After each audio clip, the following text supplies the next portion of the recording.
Hello friends, आज मैं आपके सामने एक बहुत ही छोटा सा ट्रिक लेकर के आई हूँ जो कि बहुत ही बड़े भाग को कवर करता है जियोग्राफी के। जियोग्राफी में वायुमंडल की संरचना जो है वो ट्रस्ट मी आयोडेक्स केवल इस सेंटेंस से कवर होगी। और ये बहुत ही फ़नी सा और अच्छा सा सेंटेंस है। ट्रस्ट मी आयोडेक्स याद हो जाने वाला सेंटेंस है। इसमें जो है ट्रस्ट में टी आर जो है वो हमारे ट्रोपोस्फियर को रिप्रेजेंट करता है। टी आर यानी कि क्षोभ मंडल। ट्रोपोस्फियर का हिंदी जो है वो है क्षोभ मंडल। ठीक है, यह वायुमंडल की सबसे निचली वाली परत है, यानी कि हम निचले से ऊपर वाली परत की ओर चलेंगे। क्षोभ मंडल सबसे नीचे वाली जो परत है उसका नाम है, और इसकी ऊंचाई सतह से 18 किलोमीटर है। ठीक है, सतह से ये 18 किलोमीटर ऊपर होती है।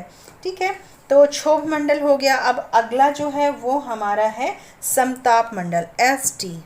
ठीक, ट्रोपोस हो गया, एस टी यानी कि दूसरा हमारा जो है वो समताप मंडल है, यानी स्ट्रेटोस्फियर। एस टी से हमारा स्ट्रेटोस्फियर हो जाता है समताप मंडल, और यह 50 किलोमीटर की ऊंचाई तक है। समताप मंडल की मोटाई जो है ध्रुवों पर सबसे अधिक होती है।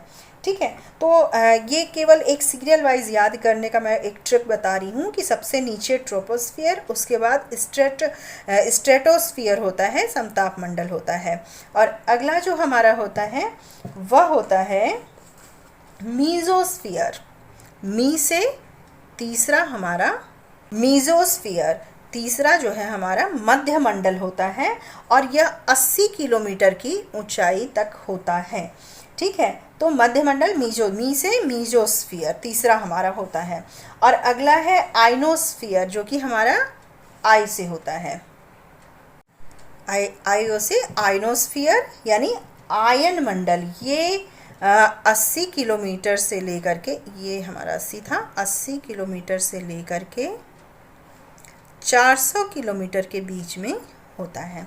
ठीक है, आयन मंडल इसके बाद की ये परत है। और सबसे ऊपर हमारा बाह्य मंडल होता है, ई एक्स हमारा पांचवा बनेगा। एक्सोस्फियर यानी बाह्य मंडल। ये जो बाह्य मंडल होता है ये ऊपर के भाग को, आयन मंडल के ऊपर के भाग को कहते हैं, और इसकी कोई ऊपरी सीमा निर्धारित नहीं होती।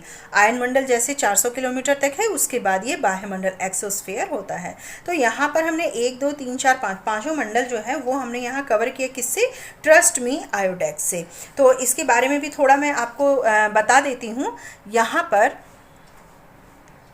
जैसे कि ट्रोपोस्फियर है यानी कि क्षोभ मंडल है, और इसमें मुख्य वायुमंडलीय घटनाएं जैसे बादल, आंधी, वर्षा इसी मंडल में होती हैं। क्षोभ मंडल में 18 किलोमीटर के अंतर्गत। इसे संवहन मंडल भी कहते हैं और अधो मंडल भी कहते हैं। इसे क्या कह सकते हैं? हम कहते हैं संवहन, इसे संवहन मंडल, अधो मंडल भी कहते हैं। ठीक, तो ये मंडल जाना जाता है जो आकाशीय घटनाएं होती हैं जैसे कि बादल, आंधी, वर्षा इसी मंडल में होती है। अगला समताप मंडल जो है, इसमें मौसमी घटनाएं, आंधी, बादल की गरज, बिजली कड़क, धूल कण, जलवाष्प आदि कुछ नहीं होती हैं।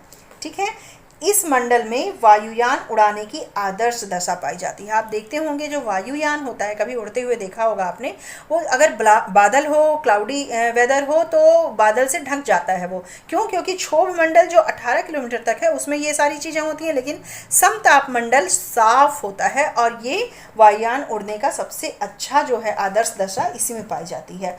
कभी कभी इस मंडल में विशेष प्रकार के मेघ का निर्माण होता है, क्लाउड्स का निर्माण होता है, जिसे क्या कहते हैं? मदर ऑफ पर्ल क्लाउड, यानी मुलाभ मेघ। उसे मुलाभ मेघ कहते हैं। तो इसमें तो सामान्य बारिश वाले मेघ हैं, और इसमें मुलाभ मेघ होते हैं ट्रोपोस्फियर में। ठीक है, इसका समताप मंडल का एक महत्वपूर्ण लक्षण है कि इसमें ओजोन गैस की एक परत पाई जाती है, यानी कि जो ओजोन परत है वो इसी मंडल में पाई जाती है। ये मेन है इसका लक्षण। और सूर्य से आने वाली पराबैंगनी किरणों को अवशोषित कर लेती है ओजोन परत, इसलिए पृथ्वी को सुरक्षा कवच कहते हैं इसको, ओजोन परत को। ठीक है, तो ओजोन परत कहाँ है? समताप मंडल में है। और ओजोन परत को नष्ट करने वाली गैस जैसे एयर कंडीशन, रेफ्रिजरेटर आदि से निकलती है। ठीक है, और अगला है मध्य मंडल। मध्य मंडल जो है, जो कि समताप मंडल के 80 किलोमीटर की ऊंचाई तक होता है। ठीक है, इस स्तर में ऊंचाई के साथ साथ तापमान में कमी होने लगती है और 80 किलोमीटर की ऊंचाई तक पहुंचकर 100 डिग्री सेल्सियस हो जाता है तापमान। ठीक है, इसे मध्य सीमा भी कहते हैं, मध्य मंडल को मध्य सीमा भी कहते हैं।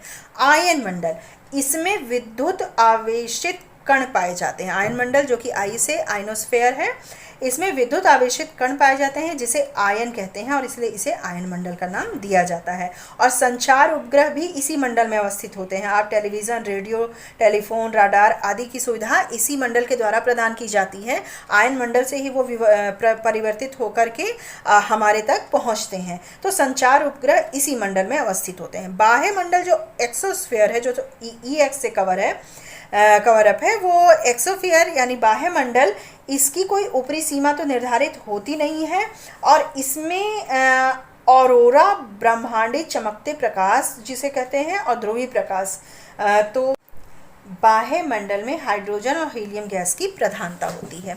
तो ये कुछ लक्षण भी मैंने आपको इसके साथ बता दिए। और ये वायुमंडल की संरचना जो है, ट्रस्ट मी आयोडेक्स, एक सेंटेंस से आप कवर कर सकते हैं। आपको ये ट्रिक कैसी लगी? अगर अच्छी लगे तो लाइक कीजिए, कोई क्वेरीज हो तो कमेंट बॉक्स में कमेंट कर सकते हैं। नए हैं तो मेरे चैनल को सब्सक्राइब कीजिए, साथ ही बेल आइकन भी प्रेस कर दीजिए ताकि ऐसी पढ़ाई की नोटिफिकेशन आपको सबसे पहले मिलती रहे। चलिए मिलते हैं अगले वीडियो में एक और मज़ेदार ट्रिक के साथ। Good bye.